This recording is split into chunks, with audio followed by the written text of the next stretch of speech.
Assalamualaikum warahmatullahi wabarakatuh. Di sini saya akan sedikit belajar tentang membaca monolog buku panduan menanggulangi kemiskinan cerpen karya Arti Ahmad.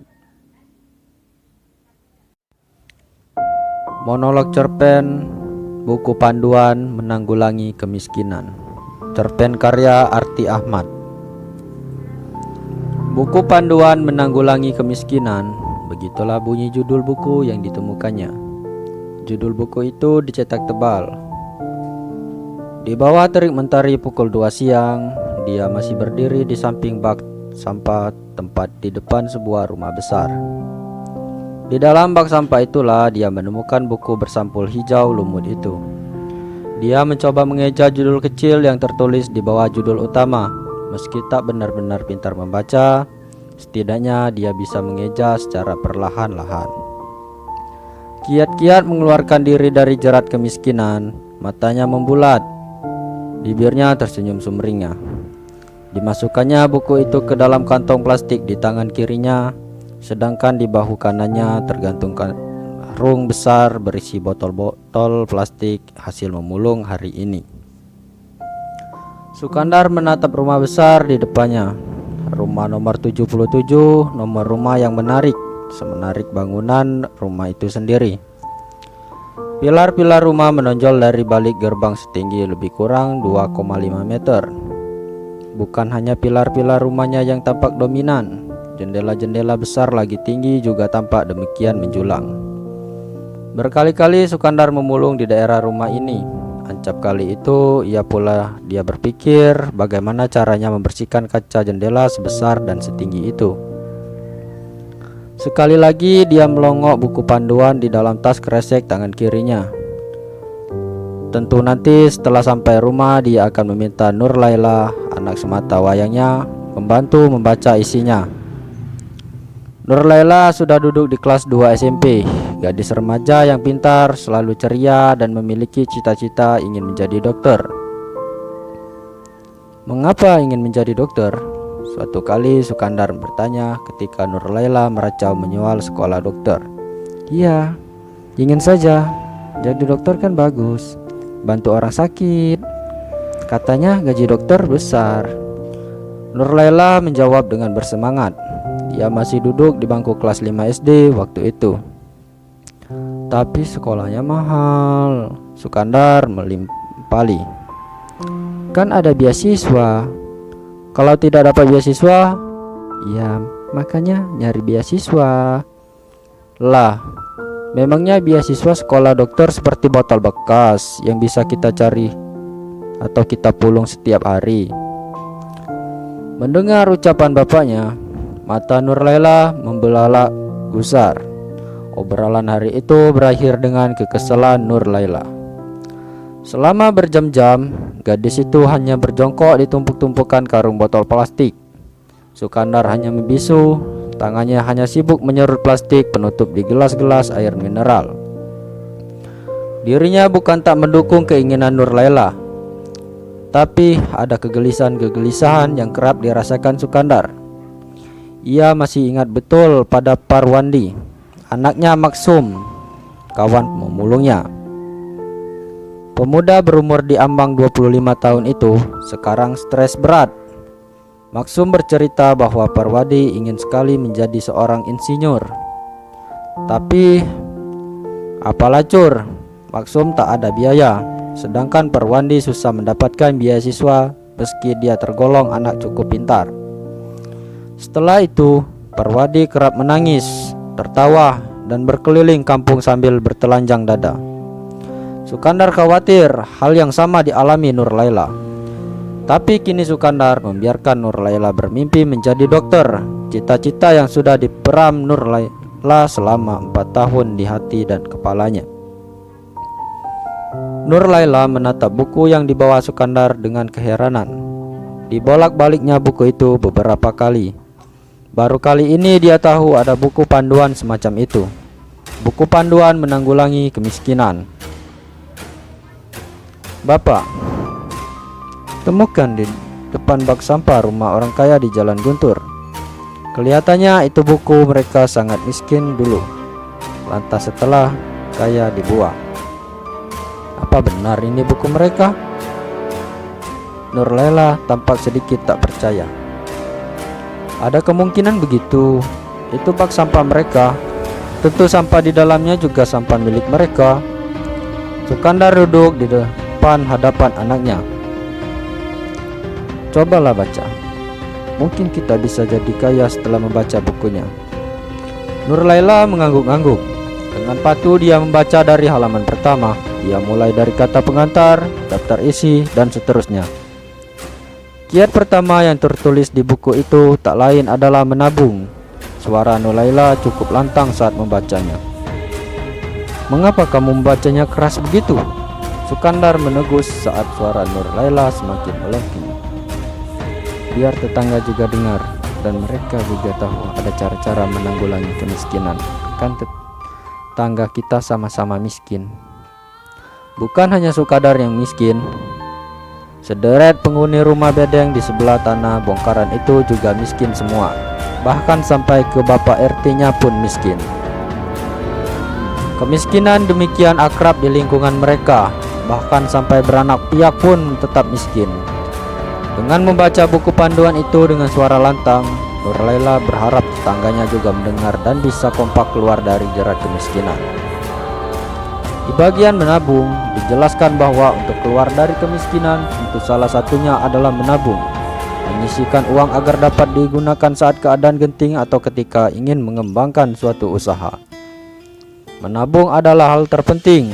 Hidup boros haram hukumnya. Orang-orang yang ingin melepaskan diri dari kemiskinan haruslah pandai menabung. Mendengar bagian pertama buku itu, Sukandar hanya termangu-mangu.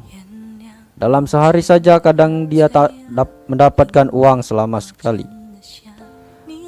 Lain waktu dia mengantongi uang beberapa ribu, tapi kerap habis untuk makan dan menutupi kehidupan sehari-hari. Lantas bagaimana caranya menabung? Bagaimana caranya kita menabung? Uangnya kan sering habis.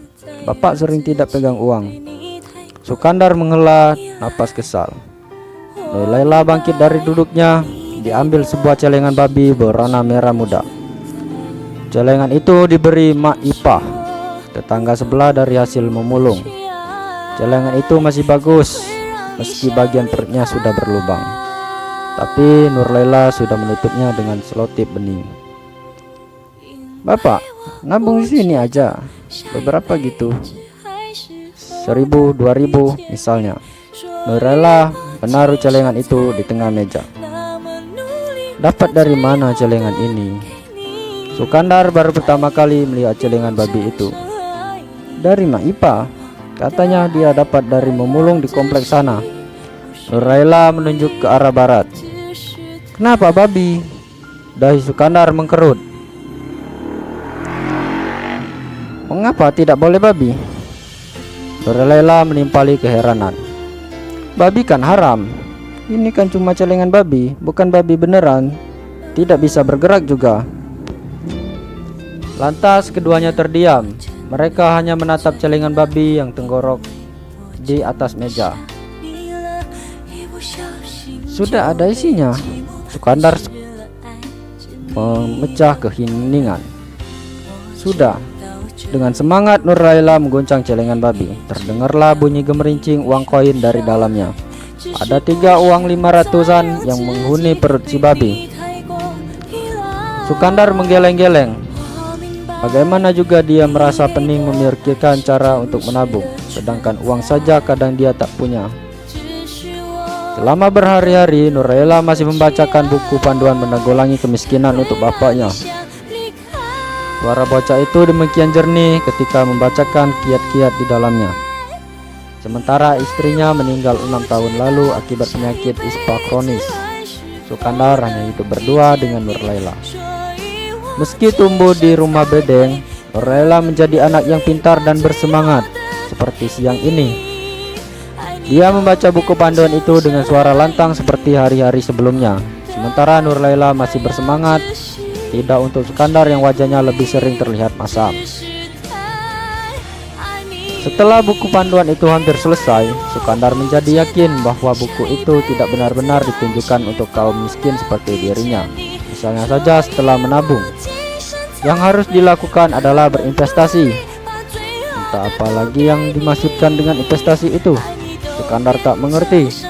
Lebih banyak bagian yang dibaca Nur Laila, lebih banyak yang tak dimengerti Sukandar. Banyak bagian yang demikian sulit dilakukan manusia seperti dirinya. Jika masalah menabung, Sukandar sudah mencoba memasukkan lembar seribuan ke dalam celengan babi milik Nur Laila. Mungkin nanti akan ditambah lagi, tapi ya begitu. Semakin dicerna, semakin tak cocok kiat-kiat di dalam buku dengan kemiskinan yang benar-benar dialaminya. Sampai di kata terakhir pengunjung isi buku, Sukandar tak benar-benar menemukan cara yang dia harapkan. Segala sesuatunya tetap bermuara pada uang. Nur Laila tidur demikian nyenyak malam itu selepas menuntaskan buku panduan menanggulangi kemiskinan. Tapi tak begitu dengan Sukandar. Dia merasa gelisah memikirkan apa saja yang tertulis di buku.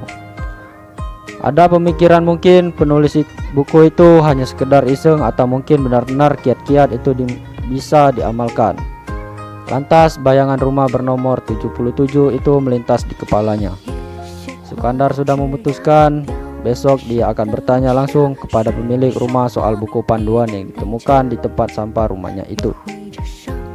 Selepas meminta izin kepada satpam rumah bernomor 77 dengan alot, Sukandar diizinkan menunggu di halaman rumah.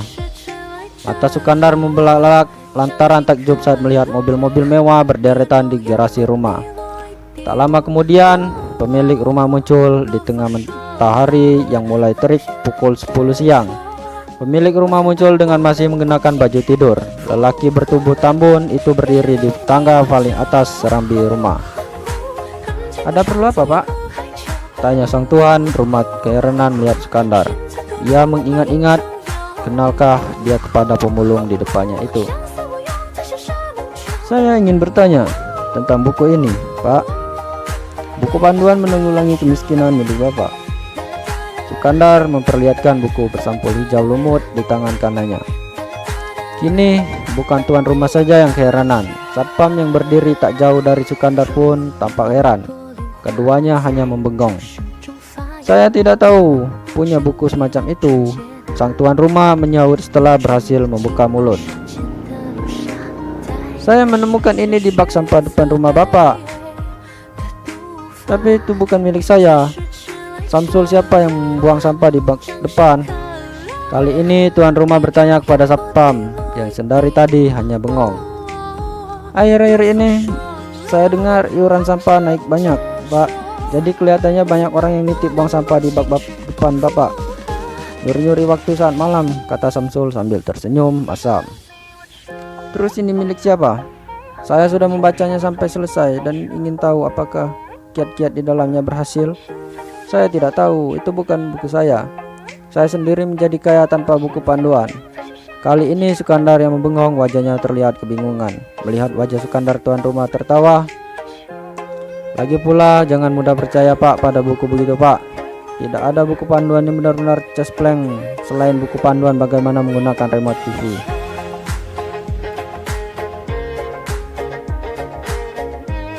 Yogyakarta, Oktober 2020. Arti Ahmad lahir di Salatiga, Jawa Tengah, 21 November 1994. Saat ini tinggal di Yogyakarta. Beberapa cerita pendeknya dimuat di media massa.